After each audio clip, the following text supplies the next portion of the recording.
Before you move into a huge subdivision, you need to hear this and take it into consideration before you buy the house. I helped a family move into a huge subdivision called Millbridge. The second we drove through this neighborhood, this was it for them. They fell in love. And what wasn't to love? You've got this Hallmark holiday movie vibe going on. It feels like a village where people are walking their dogs and there's kids riding bikes and weekend events for the neighbors going on. It's everything people are looking for when it comes to moving into a really great neighborhood with really great amenities. But with that comes a lot of houses. And that is a blessing and a curse. It's a blessing when you're living there and you always want something to do. It works against you when it's time to sell. And this is what people don't always think about. Hi, my name is Naomi Abel with Naomi Abel Realty, and I work with home buyers and sellers to buy and sell houses in the area.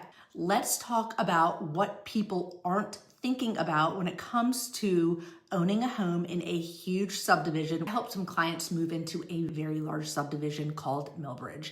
However, this cautionary tale can be applied to any really large subdivision. The second that we drove through the neighborhood, my clients knew it was the one. It had everything that they were looking for within a neighborhood. They wanted community, as most people do, right?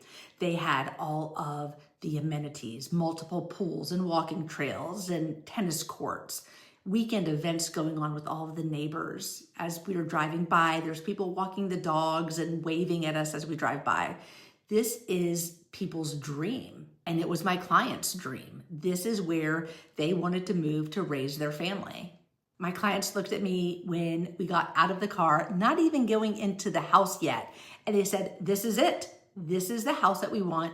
We love the big neighborhood."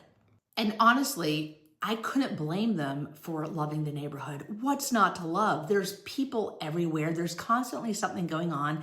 And especially when people are moving to the area from other states, it is instant community that people long for. So I get it. I really got the appeal and understood why they wanted to move forward on the house. It checked every box they had, and it checked boxes they didn't even realize that they had. But here's the thing that not a lot of people are thinking about when they buy a house in a really large subdivision such as Millbridge. Eventually, you're going to have to sell. And when my clients ended up needing to sell, were presented with a huge challenge. What they loved about the neighborhood, having so many houses there, actually ended up working against them. When we went on the market, my clients weren't competing with just a couple of houses on the market in the neighborhood. We were competing with 20 houses that were on the market in the same neighborhood. Same builder, similar floor plan, similar upgrades, similar price points. It was like a neighborhood house buffet for buyers. Imagine being a buyer and having over 20 houses to look at in the same neighborhood with the same vibe, similar floor plan, same builder, and similar price points. It was like a neighborhood house buffet. When buyers have endless options, the demand drops. Now listen, I'm not saying that these big subdivisions are bad. They absolutely have their perks and benefits.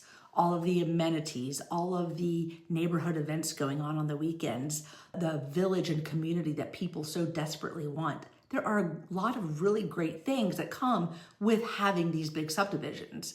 But when it comes time to sell, we really need to be strategic and think about things when you're buying that you wouldn't normally think of. Here's the deal. When you are buying in a massive community such as Millbridge or some of these other subdivisions, it can get really tricky when it comes time to sell. Here's what I tell my buyers who are interested in buying a house in these really large subdivisions. Think beyond today. Think about resale before you even put that offer in to buy the house.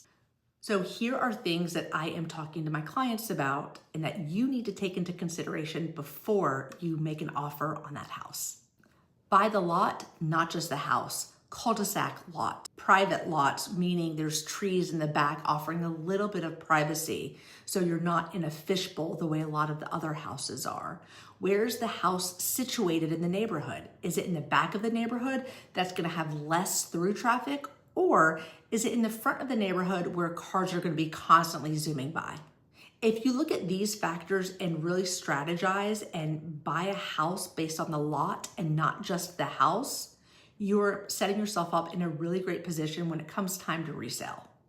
Privacy is gold. Cul-de-sac lots are gold. Having a little bit of through traffic is gold. These are all things that will set your house apart. Pick a floor plan that not everybody has. Maybe look at a house that has a bedroom and a full bathroom on the main level that could offer multi-generational living to the next set of owners. Look at an office or a bonus room that not other houses may have. Things like that that are very difficult and expensive to change that buyers in the next go round are going to be interested or really need. Look for an office. There's a lot more people that are working from home or homeschooling that need that extra space that's private. Choose something more versatile, more appealing that not every house is gonna have. Pay attention to features that the house has that some other houses may not have. Upgrades such as crown molding, upgrades such as more windows, maybe that bay window to make a space feel larger than it is. Things that set the house apart in a cookie cutter neighborhood really make the house more appealing and make buyers feel that they're getting more bang for their buck and a more custom home in a sea of cookie cutter homes. That makes a huge difference. Think like a future buyer before you become a seller. So as you're walking through the house, think to yourself, if there were 5 houses on the market in this neighborhood, what would make me pick this house? Is it the 3rd car garage? Is it the full bathroom on the main level? Is it the extra windows? Is it the private lot? These are all things that you can't change and that set your house apart and make your house way more appealing to the next set of buyers. So how did my clients fare when it came to selling their house? When we finally listed their house, we were up against over 20 other homes in the neighborhood. But guess who got an offer? It was my sellers. And why did they get the offer? Because of their tree-lined backyard. They had something that nobody else had, and that was privacy. So in a neighborhood full of houses packed together in a fishbowl, that private backyard was the differentiator. That one feature, that one strategic advantage made them stand out in a sea of sameness. So yes, the pools, the playgrounds, the sidewalks, all of the neighborhood events, all of it is amazing. It's what draws people to the neighborhood. But if you want your home to hold its value, if you want to protect your biggest investment, strategy is key before you even write the offer. Don't just fall in love with the perks of the neighborhood, fall in love with the potential of the house and what sets the house apart later. And if you're thinking about buying or selling in a really big subdivision and want an expert eye on what home will give you the best resale advantage, reach out. I'd love to help. Thanks for watching, and I'll see you at the next one.